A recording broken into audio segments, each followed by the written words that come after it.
بله بارک الله فیکم. و اگر من شما اندیشه بکنید در قولی امام احمد حنبل رحمه الله که کسی که اگر یک نماز و دو نماز را به تنبلی نخوانده کافر می شود، قولی خیلی محکمی است، چون که نماز خواندن به تنبلی از صفات منافقین است. خوب دقت بکنیم به قولی و نظری امام احمد حنبل رحمه الله در رابطه با کسی که یک نماز را به تنبلی نمیخواند یا که دو نماز را به تنبلی نمیخواند. چرا؟ چون که اگر ما به نصوص شرعی نگاه بکنیم، کسی که نماز را به تنبلی میخواند از صفات منافقین است. حالا چه برسد کسی که نماز نمیخواند به صورت باز تنبلی؟ چه برسد به کسی که نماز نمیخواند یا که نماز را ترک میکند به صورت تنبلی؟ اما کسی که به صورت تنبلی میخواند این از صفات منافقین است، چون که الله عز و جل میفرماید که در سوره نساء که و اذا قاموا الى الصلاه قاموا كسالى لا حول ولا قوة الا بالله. زمانی که منافقین برای نماز اگر که بخیزن در حالت و صورت تنبلی میگه به نماز میخیزن. ببین منافقین پس نماز میخونن و این وعید براشون ذکر شده، به خاطر اینکه نماز میخونن که به صورت تنبلی. حالا چی برسد حکم کسی که نماز رو نمیخوند به صورت تنبلی؟ این منافق به خاطر اینکه به تنبلی نماز خونده شده است، صفت منافقین گرفته شده است و براش این وعید سخت ذکر شده است. و اما این شخصی که نماز را نمیخواند باز به صورت تنبلی نمیخواند.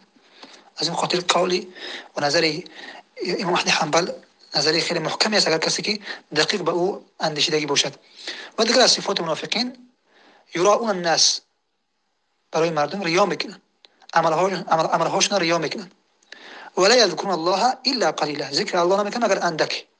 پس منافق ذکر میکنه از کم و از صفات منافق است. و اما مؤمن ذکر زیاد میکنه، چون که الله فرمود یا ایها الذين آمنوا اذا لقيتم فئة فاثبتوا واذكروا الله كثيرا. یا ایها الذين آمنوا اذكروا الله ذكرا كثيرا.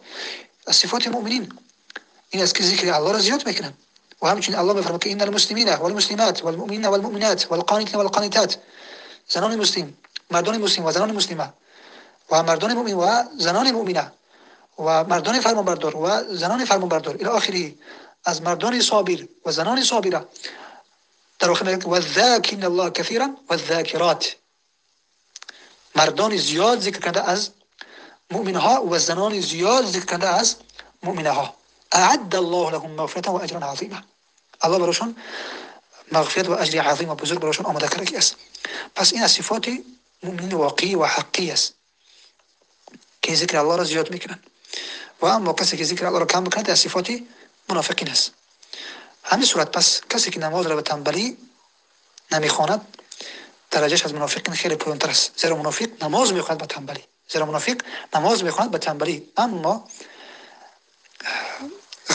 اما کسی که نماز نمیخواند از روی تنبلی پایین‌تر است از درجه منافق، در حالی که منافقین پایین‌ترین طبقه جهنم هستند. ان المنافقین فی الدرک الاسفل من النار. لا حول ولا قوة الا بالله. الله رحمه مشبه فهمی صحیح و درست می‌دهد.